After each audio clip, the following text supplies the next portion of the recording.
农历正月初一被视为一年的开始，因此被称为岁首，同时也有年节、元日、正朔、正旦、元旦、新正、新春等名称。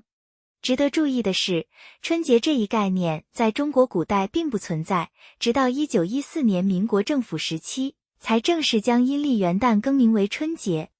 作为中国民间最盛大、最热闹的节日，春节是依据农历计算的传统新年庆祝活动，俗称过年或度岁。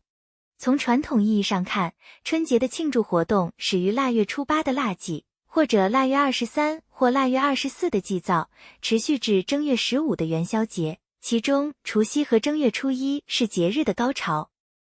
年字最早见于商代甲骨文和金文，是一个人背负稻禾的形状，象征着庄稼的成熟。古代稻禾一年只收割一次，这一生长周期被称为年成，人们便用年来指代这一完整的农作周期。因此，春节与年的概念最初源于农业文明的节律。万年历是一种记录时间、节气和节日等信息的中国传统历法工具，广泛用于指导人们的日常生活和活动安排。相传，炎帝明10年，10年寓意寿如磐石，万岁不倒，因此也被称为万年寿。据说，古人以炎帝10年的年字为依据，创立了以地球绕太阳一周约365日为周期的纪年方法，并将这一历法的推算扩展至万年以后，故称为万年历。传说中国古代有一种名叫年的怪兽，形貌狰狞，头长触角，常年潜伏海底。每逢除夕，年便爬上岸，吞食牲畜，伤害人命。因此，家家户户逃往深山，躲避年的侵害。一年除夕夜，一位乞讨老人来到桃花村，村民忙于逃亡，无人理会这位老人，唯有一位老婆婆拿出食物招待了他。老人感念婆婆的善意，声称自己能驱赶年兽。深夜，年兽闯入村庄，发现村里家家户户贴着红纸，火光摇曳，爆竹声不绝于耳。面对红色、火光和巨响，年兽大惊失色，仓皇逃离。桃花村的村民安然无恙，欢喜不已。这件事很快传遍邻近村庄，人们得知年兽惧怕红色、火光和巨响，便每年除夕贴红春联，燃放爆竹，点亮灯火，驱赶年兽，迎接新年。久而久之，这一传统演变成了中国春节的重要习俗，延续至今。春节象征着终结与新生的交替，预示着万象更新，新的循环由此开启。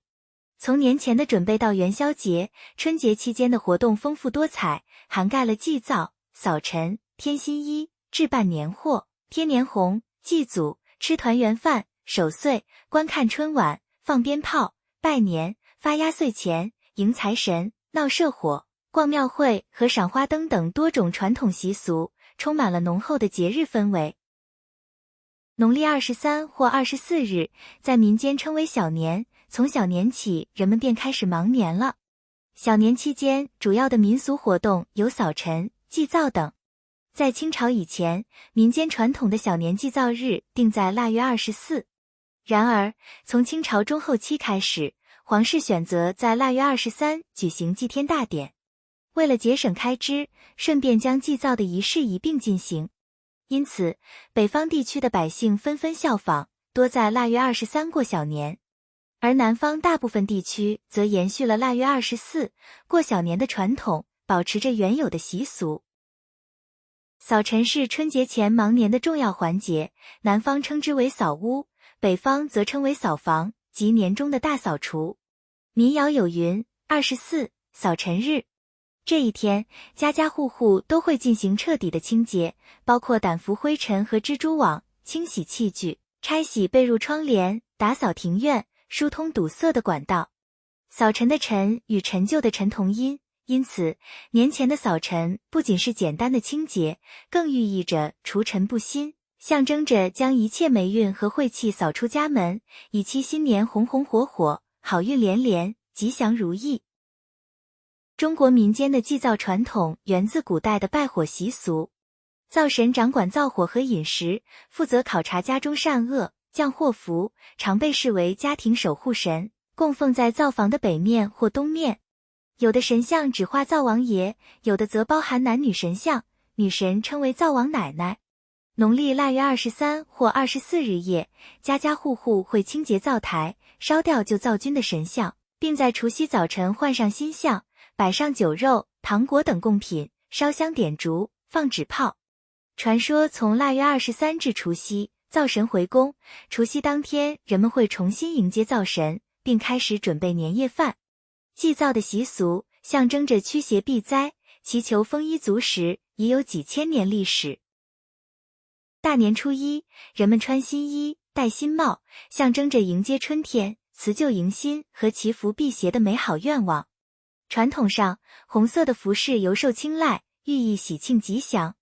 穿新衣的习俗可追溯至南北朝时期，经《楚岁时记》中记载，元旦这天长幼悉正衣冠，以次拜贺。宋代《东京梦华录》描述了新年第一天服饰市场的热闹场景，同时提到，小民虽贫者，亦须新洁衣服。到民国时期，平谷县志记载，正月初一卑幼盛装饰，拜尊长为寿。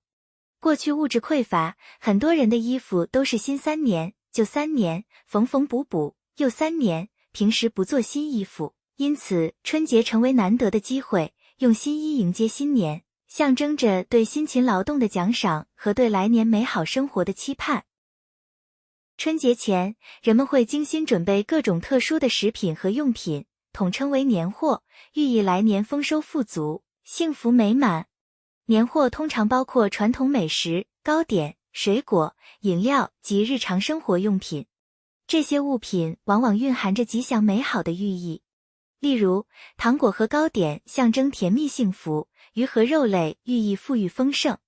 除了食品外，年货还包括春联、窗花、红包等装饰品和礼品，用于装点家居，营造浓厚的节日氛围，同时作为礼物赠送亲友，传递祝福和问候。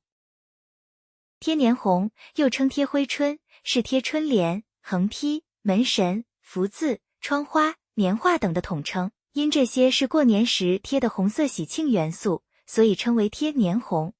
春联是中国传统的书法艺术，通常贴在门楣上，寓意迎接新年的美好与祥和。春联由上下联组成，内容对仗工整，有时还会贴横批，用于批注对联主题。门神即司门守卫之神的画像，贴在门上，用以驱邪保平安，是中国传统民间信仰的一部分。每逢春节，人们在门窗上贴福字，顺序是从外到内，先大后小，寓意福气从外面飘进家中。大门上的福字应正贴，象征迎福纳福。倒贴福字通常用于室内，如水缸和垃圾箱，寓意避免将家中的福气倒掉。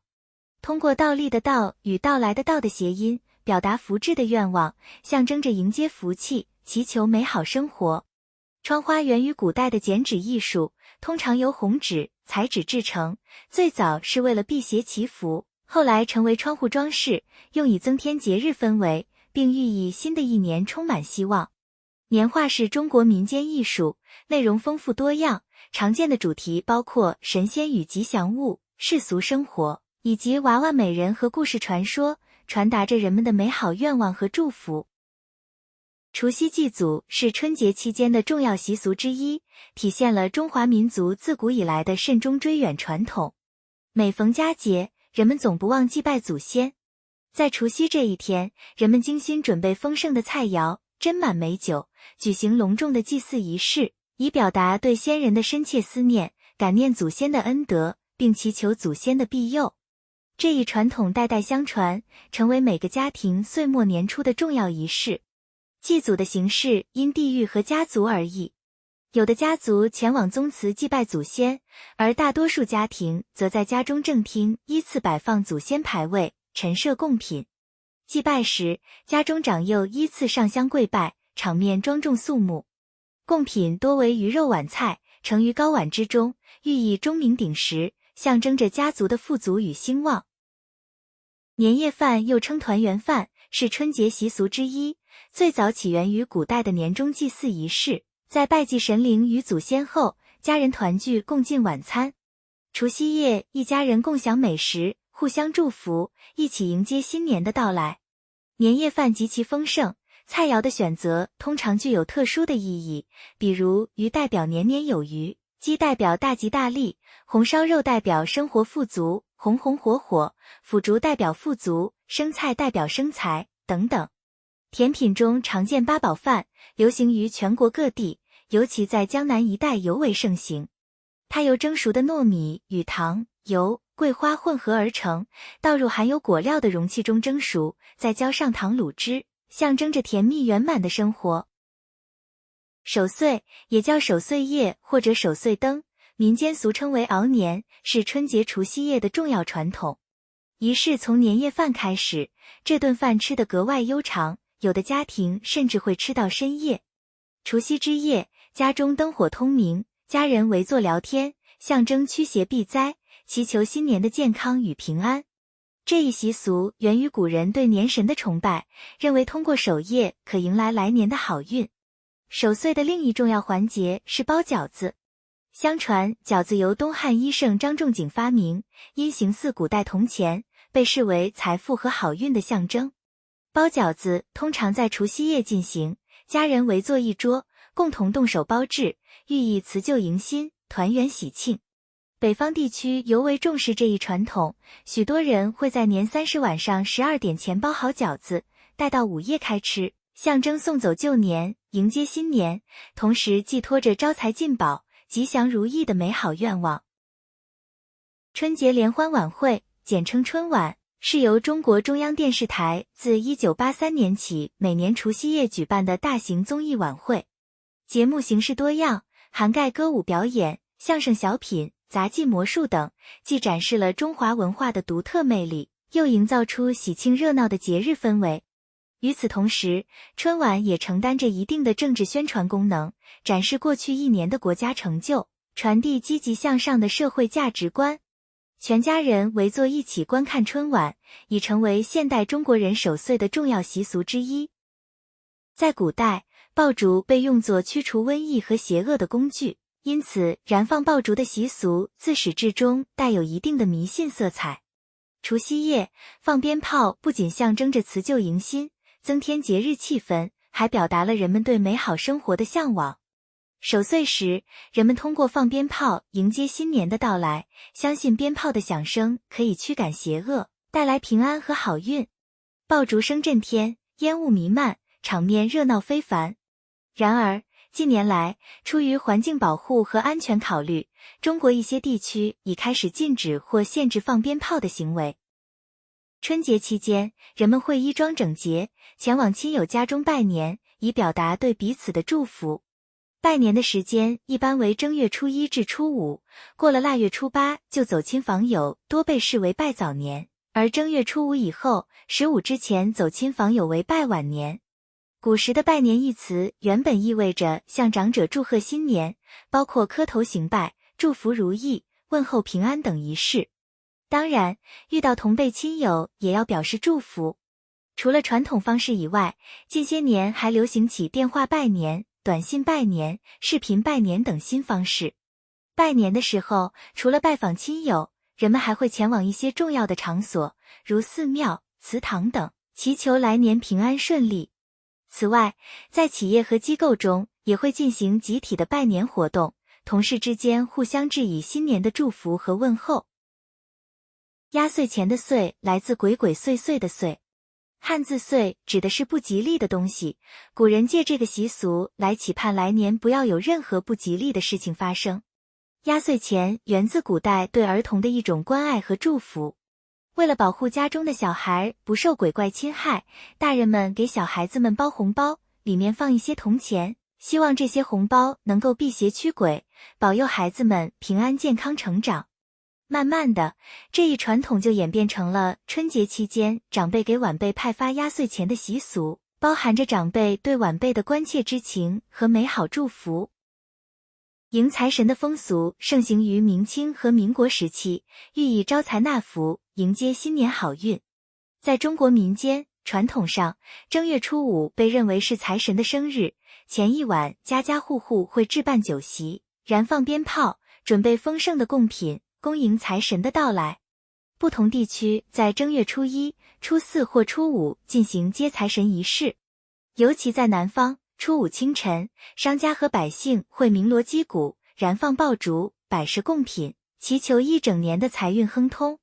此外，初五也被称为破五，象征打破过年期间的禁忌。人们通过送穷神和清扫垃圾，表达对新年除旧布新的美好愿望。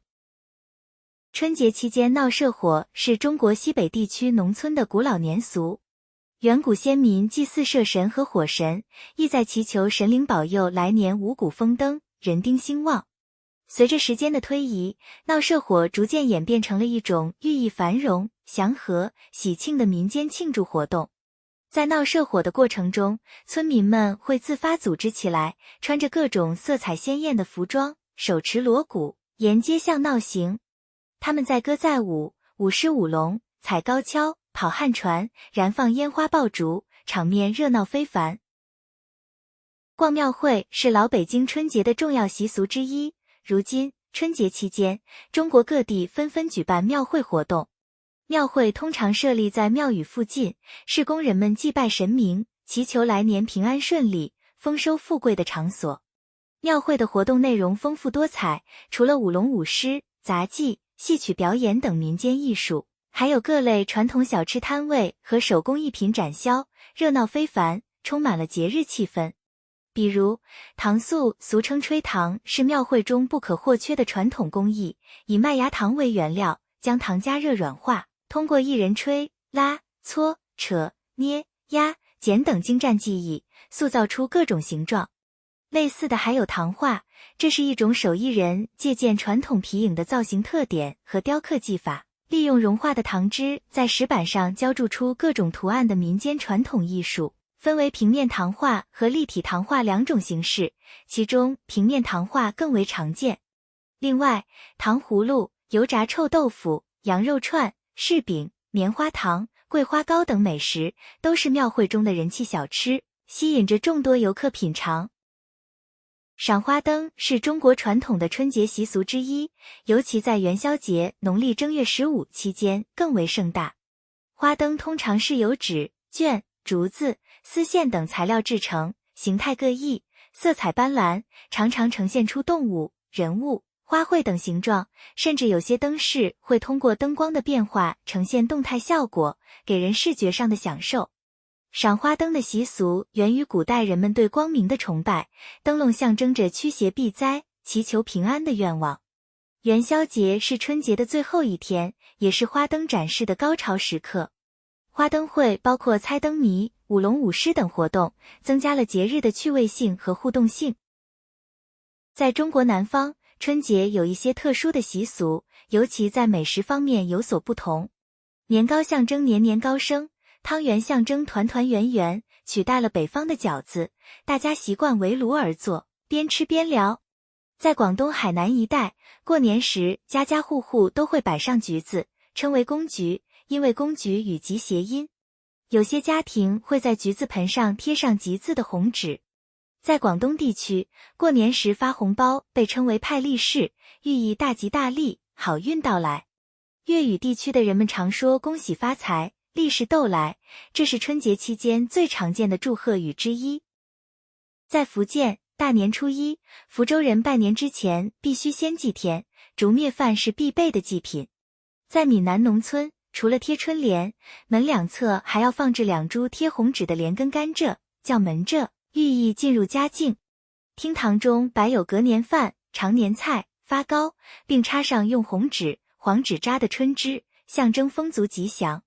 每家还会把薯藤柴枝堆在门外，点燃后，男人按照辈分跳过火焰，边跳边念：跳入来，年年大发财；跳出去，无忧无虑；跳过冬，五谷丰登；跳过西，财源滚滚。这叫过火群，象征烧掉旧岁的邪气，迎来大吉大利的新年。中国传统农历新年正月1日与韩国新年、越南新年以及明治维新前的日本新年是同一天。受汉字文化圈的影响，除了中国大陆、香港、澳门和台湾，春节在今天的韩国、越南以及东南亚地区如老挝、泰国、新加坡、马来西亚、印尼、菲律宾等华人聚居地，还有美国、加拿大、澳大利亚、日本、英国、法国等拥有华人社区的国家，也是重要的节日，并且会举行各种形式的庆祝活动。至此，我们一起学习了中国新年春节的起源、习俗与传统。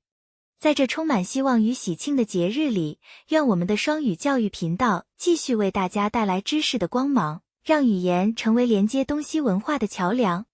祝大家新春快乐，身体健康，学业进步，工作顺利，万事如意。如果你喜欢以上内容，请记得帮我们点赞。欢迎订阅我们的频道，以观看更多的优质双语教育内容。